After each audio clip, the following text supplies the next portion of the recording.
মুভির শুরুতেই আমাদের পরিচয় হয় কনস্টেবল ইকাবলির সাথে। সময়টা তখন 1799 সালের নিউ ইয়র্ক শহর, যখন কেউ খুন হলেও কোনো পূর্ণাঙ্গ তদন্ত না করে অ্যাক্সিডেন্ট হিসেবে খারিজ করে দেয়া হতো, আবার কখনো বা সন্দেহের বশেই সাজা দেয়া হতো নিরপরাধ মানুষকে। তো এই ব্যাপারগুলো নিয়ে ইকাবলির সাথে তার সিনিয়র অফিসার আর বিচারকদের মধ্যে প্রায় সময় দ্বন্দ্ব লেগেই থাকতো। জজ তাই বিরক্ত হয়ে তাকে একটি ছোট্ট গ্রামে যাওয়ার নির্দেশ দেয়, যার নাম হচ্ছে স্লিপি হলো, যেখানে সম্প্রতি 3 জন মানুষের মাথা কেটে হত্যা করা হয়েছে এবং এই খুনিকে যে করে হোক তাকে আদালতে হাজির করতে হবে। তো পরের দিন সকালে ইকাবল স্লিপি হলোর উদ্দেশ্যে বেরিয়ে পড়ে, আর সে জানতে পারে স্লিপি হলোতে যে 3 জন খুন হয়েছে তারা হচ্ছে পিটার ভ্যান গ্যারেট, যে একজন ধনী ব্যবসায়ী, ও তার একমাত্র ছেলে জিন ভ্যান গ্যারেট, এবং এমিলি নামে গ্রামের এক বিধবা মহিলা। এই 3 জনের শরীর থেকে একইভাবে মাথা কেটে নেওয়া হয়েছে, যা এখনো পর্যন্ত খুঁজে পাওয়া যায়।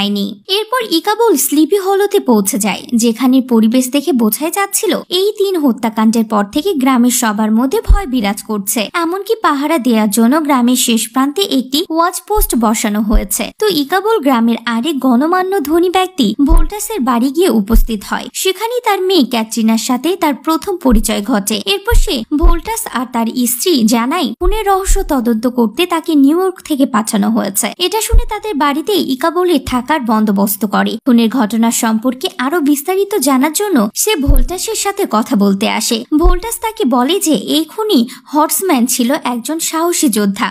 জার্মানির রাজকুমার তাকে এখানে পাঠিয়েছিল নিরাপত্তা রক্ষা করার জন্য, কিন্তু এখানে আসার পর সে অর্থের লোভে পরে খুন খারাপি করে বেড়ায়। ডেয়ার ডেভিল নামে বিশাল এক ঘোড়ায় চড়ে বেড়াতো।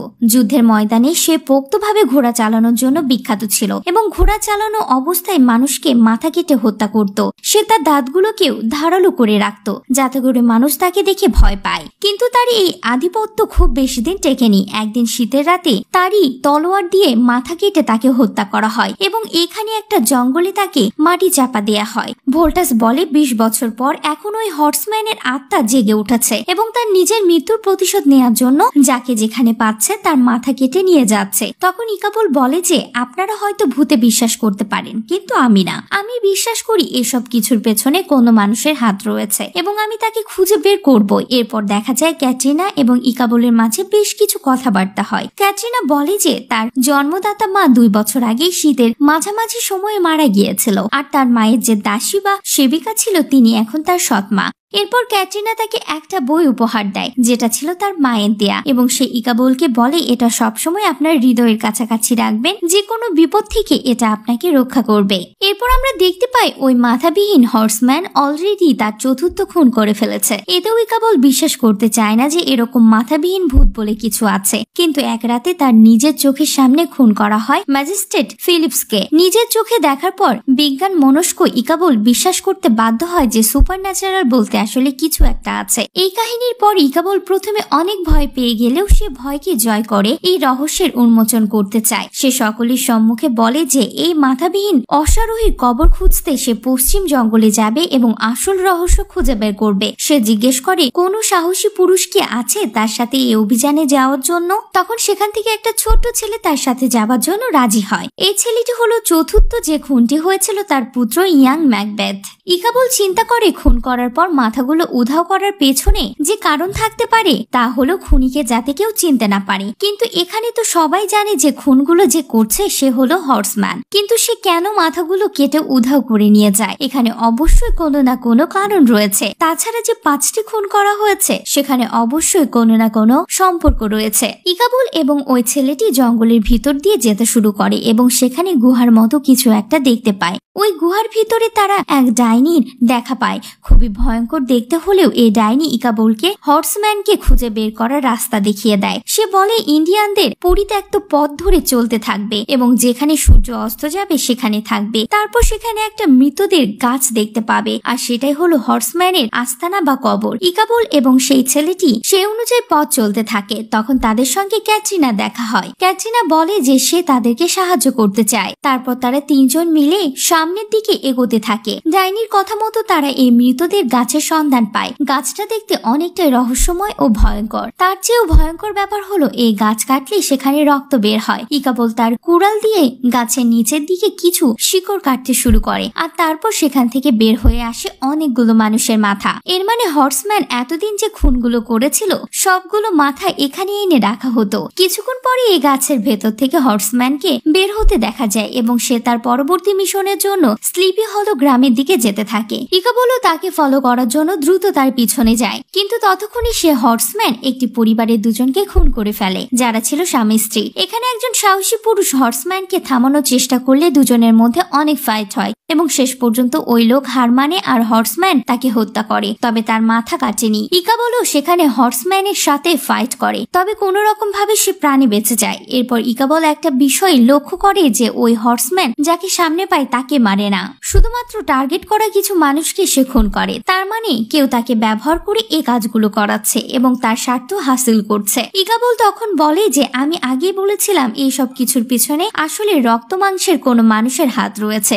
যার কাছে রয়েছে এই মাথা কাটা হর্সম্যানের আসল মাথাটা। এরপর আমরা ক্যাটরিনার সৎমাকে দেখতে পাই আহত ইকাবলের সেবা করতে। এই মহিলাটি ছিল ক্যাটরিনার আসল মায়ের দাসী। এরপর দেখা যায় এক রাতে এই মহিলা চুপি চুপি জঙ্গলের ভিতরের দিকে যেতে থাকে। এটা দেখে ইকাবলও তার পিছনে যায় এবং গিয়ে দেখতে পায় সে কোনো এক পুরুষের সাথে অবৈধ সম্পর্ক করছে। সে তার নিজের হাত কেটে ওই পুরুষের পিঠে রক্ত লাগিয়ে দেয়। এখানের মূল কাহিনীটা আমরা সিনেমার শেষ দিকে জানতে পারবো। এরপর আমরা দেখতে পাই ক্যাটরিনার বাবা ভাল্টাস তড়িঘড়ি করে ছুটে এসে ক্যাটরিনাকে বলে যে হর্সম্যান একটু আগে আমার চোখের সামনে তোমার সৎ মাকে খুন করেছে এবং এখন সে এদিকে আসছে আমাকে মারার জন্য। এবং আমরা দেখতে পাই হর্সম্যান সত্যি সত্যি সেখানে চলে এসেছে, কিন্তু কোনো একটা কারণে সে ভিতরে ঢুকতে পারছিল না এবং ওখানে একটি বিরাট হট্টগোলের সৃষ্টি হয় এবং অবশেষে ওই হর্সম্যান বাইরে থেকে ছুরি ছুঁড়ে মারে এবং ভোল্টাসকে বাইরে নিয়ে যায় এবং সেখানেই তার মাথা কেটে তাকে হত্যা করে। এটা দেখে ক্যাটরিনা অজ্ঞান হয়ে যায়। তখন ইকাবল তার হাতে একটা চক দেখতে পায় এবং এও দেখতে পায় সে ওই চক দিয়ে ওই ঘরের দেয়ালে কালো জাদুর মন্ত্র এঁকেছিল। ইকাবল বুঝতে পারে যে হর্সম্যান এ কারণে ঘরের ভিতরে আসতে পারছিল না। ইকাবল ধারণা করে যে ক্যাটরিনা হয়তো হর্সম্যানকে পরিচালনা করে, তাই সে অভিমান করে ক্যাটরিনাকে বলে যে আমি আর এখানে থাকতে চাই না, তোমরা কালো জাদুর কাজ করেছো এবং আশা করি তুমি এতে অনেক খুশি আছো। তাই সে চলে যেতে থাকলে ছোট ম্যাকবেথ তাকে বলে আপনি ভুল বুঝছেন, এরকম ভালোবাসাময় হৃদয় নিয়ে সে এরকম করতে পারে না। এখন ইকাবল ম্যাকবেথকে বলে যে অপরাধী হয়তো অনেক মুখোশ পরে থাকে, কিন্তু ভালো গুণ প্রকাশ করার মুখোশ সবচাইতে ভয়ঙ্কর, এ বলে সে চলে যায়। ইকাবল আসলে ক্যাটরিনাকে ভুল বুঝছিল আর ইকাবল চলে যাওয়ায় ক্যাটরিনা অনেক কষ্ট পায় এবং কান্না করে, কারণ সে তাকে সত্যি খুব ভালোবেসেছিল। এমন সময় ক্যাটরিনার সৎমা তাকে ডাক দিলে সে অনেক ভয় পেয়ে যায়, কারণ সে জানতো তার সৎমাকে হর্সম্যান খুন করে ফেলেছে। ক্যাটরিনা ভয়ে অজ্ঞান হয়ে যায় এবং এই সুযোগে তার সৎমা তার মাথা থেকে একটু চুল কেটে নিয়ে সেটিকে আগুনে পুড়িয়ে কালো জাদু করতে থাকে আর তার হাতে একটা মাথার খুলি দেখা যায় এবং সে বলতে থাকে আসো আমার হর্সম্যান বন্ধু, মাথার বদলে মাথা নিয়ে যাও, আজকে আসো ক্যাটরিনার মাথা নিয়ে যাওয়ার জন্য। আর তার কথা মতো হর্সম্যান সেই মৃত গাছ থেকে বেরিয়ে পড়ে এবং আজকে তার টার্গেট হয় ক্যাটরিনা। একটু পরে ক্যাটরিনার জ্ঞান ফিরে আসলে সে তার সৎমাকে বলে আমার বাবা তোমাকে হর্সম্যানের হাতে খুন হতে দেখেছে, কিন্তু এখন তুমি কিভাবে ফিরে আসলে? তারপর তার সৎমা বলে তোমার বাবা হর্সম্যানকে দেখে পালিয়েছিল, কিন্তু ওই হর্সম্যানকে আমি এনেছি। তখন ক্যাটরিনা জানতে চায় তুমি আসলে কে? তখন তার সৎমা সবকিছু বলতে শুরু করে। সে বলে আমার পারিবারিক নাম হলো আর্চার, আমি আমার মা বাবার সাথে এবং আমার বোনের সাথে এখানকার কোনো একটা জায়গায় থাকতাম। আমার বাবার মৃত্যুর পর এখানকার জমিদার আমাদেরকে উচ্ছেদ করে দেয়। এ শহরের কেউই আমাদের থাকার জায়গা দেয়নি, কারণ আমার মা ছিল একজন ডাইনি বিদ্যার পূজারী এবং এই বিদ্যা আমার মা আমাদের দুই বোনকে শিখিয়ে গিয়েছিল। পশ্চিম জঙ্গলে খাবারের অভাবে 1 বছরের মধ্যে আমার মাও মারা যায়। আমি এবং আমার বোন এই জঙ্গলে মাঝে থাকতে লাগলাম। একদিন হঠাৎ আমরা ওই হর্সম্যানের সামনে পড়ে যাই, যেদিন তাকে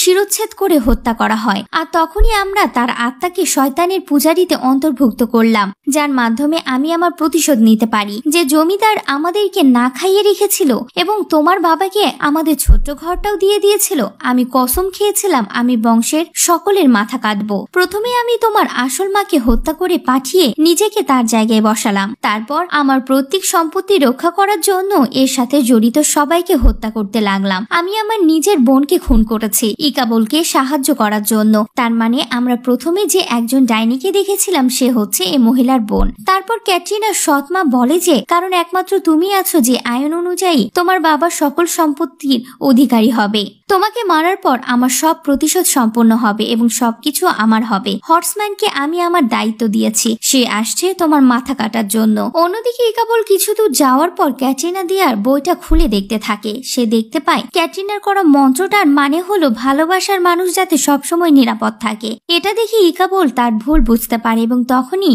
আবার স্লিপি হলোতে ক্যাটরিনার কাছে আবার ফিরে আসে এবং ততক্ষণে হর্সম্যান ওই জায়গায় চলে আসে। তারা পালানোর চেষ্টা করে এবং রাস্তায় হর্সম্যানের সাথে অনেক ফাইট করে। ফাইটিং চলতে চলতে তারা এসে পড়ে ওই মৃত গাছের কাছে, যেটা হলো অ্যাকচুয়ালি হর্সম্যানের আস্তানা। হর্সম্যান যখন ক্যাটরিনার মাথা কাটতে যাবে তখন ইকাবল ক্যাটরিনার সৎমার কাছ থেকে হর্সম্যানের আসল মাথাটা নিয়ে তাকে দিয়ে দেয়। মাথার খুলি পাওয়ার পর হর্সম্যানের ওপর করা সকল কালো জাদু কেটে যায় এবং সে পূর্বের অবস্থায় ফিরে আসে। তারপর হর্সম্যান ক্যাটরিনার সৎমাকে নিয়ে ওই গাছের ভেতরে ঢুকে যায় আর এদিকে ক্যাটরিনা বেঁচে যায়। এরপর আমরা দেখতে পাই ইকাবল ক্যাটরিনাকে নিয়ে নিউ ইয়র্ক শহরে চলে আসে এবং তারা অনেক খুশি ছিল। আর এখানেই এই সিনেমাটি শেষ হয়ে যায়।